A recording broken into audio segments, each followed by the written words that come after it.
अस्सलाम वालेकुम, क्या हाल चाल है दोस्तों। उम्मीद है सब खैरियत से होंगे। तो दोस्तों डेली बेसिस पे हमारे वीज़ाज लग रहे हैं। कभी जर्मनी के लगते हैं, कभी चेक रिपब्लिक के लगते हैं, नेदरलैंड्स लगता है, बहुत सारे वीज़ा हमारे लग रहे हैं। America, Canada. आज एक और भाई मेरे साथ बैठा हुआ है जिसका हमने जर्मनी का वीज़ा लगवाया है। जद्दा ऑफिस की कामयाबी ये दिखाता चलूँ। ये वीज़ा है, पाकिस्तानी पासपोर्ट पे मल्टीपल लग के आया। 1.5 महीने की वैलिडिटी, 30 दिन का multiple entry visa. Multiple means कि कभी भी आ जा सकता है। एक बार ट्रैवल करके आ गया, दोबारा फिर जाना चाहे फिर जाके ट्रैवल कर सकता है, अप टू हिम। तो अब मैं एक चीज़ बताता चलूँ भाई, मेरे पास जब आया था डर रहा था बहुत ज़्यादा कि यार मैं वीज़ा अप्लाई करवाने लगे हो आप मुझे डायरेक्ट ही, तो वीज़ा अप्लाई करवाने से पहले मेरी कोई ट्रैवल हिस्ट्री बनवा दो। तो मैंने इसको बोला यार बस छोड़ो, डायरेक्ट वीज़ा अप्लाई करते हैं। ट्रैवल हिस्ट्री बनवाएंगे आपके तो ओबियस बात है आपने मुझे पैसे देने हैं, उसमें तो ज़्यादा फ़ायदा मुझे है कि आपने तो पैसे मुझे देने हैं। लेकिन ये पैसे ज़ाया नहीं करो, डायरेक्ट वीज़ा अप्लाई करो। अगर इन केस आपका वीज़ा नहीं लगता फिर हम ट्रैवल हिस्ट्री वाली साइड पर चले जाएंगे। तो इसको भाई को थोड़ा मोटिवेट भी किया, क्योंकि जिस टाइम एम्बेसी वीज़ा दे रही होती है उस वक्त आप वीज़ा लेने की बजाय दूसरे काम शुरू कर दो ना।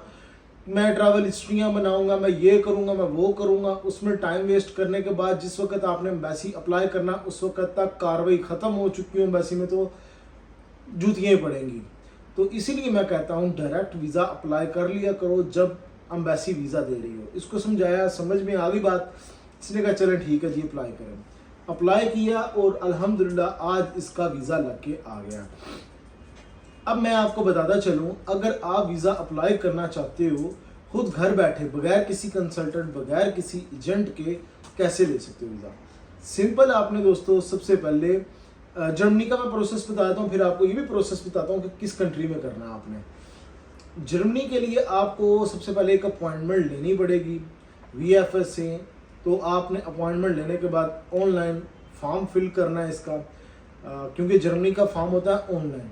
बाकी नेदरलैंड्स हो गया, स्पेन वगैरह हो गई, ऑफलाइन फॉर्म होते हैं, लेकिन जर्मनी का ऑनलाइन फॉर्म होता है। उस फॉर्म फिल करने से पहले आपने एक होटल बुकिंग कर लेनी है। फॉर्म फिल कर दिया, hotel booking, flight reservation, travel insurance, visa application form हो गया, रिक्वेस्ट लेटर हो गया, NOC हो गया, डे बाय डे प्लान हो गया, और बैंक स्टेटमेंट। अगर सऊदी से देख रहे हो 6 महीने की, अगर UAE से देख रहे हो 3 महीने की स्टेटमेंट लगाते हैं, जर्मनी लेता है। तो ये आपने स्टेटमेंट लगानी है। क्लोजिंग बैलेंस आपके अकाउंट में 10-15,000 होना चाहिए। और अगर सऊदी से देख रहे हो तो गुरफा तजारिया छुट्टी का पेपर भी मस्ट है। दुबई में इस तरह की चीज़ों की रिक्वायरमेंट नहीं है।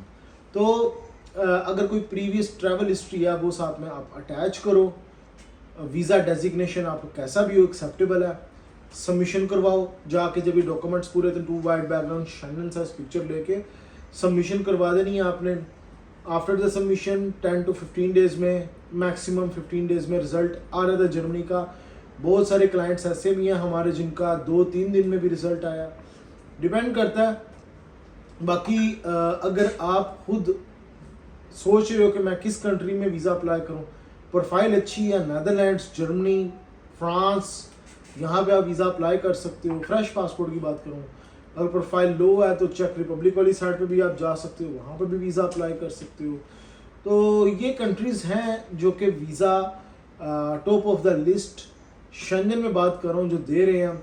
मैं भाई को कॉन्ग्रेचुलेशंस बोलूँगा, भाई कॉन्ग्रेचुलेशंस टू यू। आप मेरे पास आए, मुझ पर बिलीव किया, सर्विसेज ली, और भी बहुत सारे क्लाइंट्स थे, आपने बहुत सारे कंसल्टेंट थे, आपने मेरा इंतखाब किया। और कोई बात शेयर करना चाहते हैं तो व्यूवर्स के साथ कर सकते हैं। जी, आप भी आए इसमेरी के भाई के पास, आपका जो भी वीज़ा है जल्दी से जल्दी ये अप्रूव करवा देते हैं। मेरा ये आज जर्मन का वीज़ा आ गया। गाइस नेक्स्ट वीडियो मिलूंगा नए टॉपिक पे। ख्याल रखें अपना, टेक केयर, अल्लाह हाफिज़।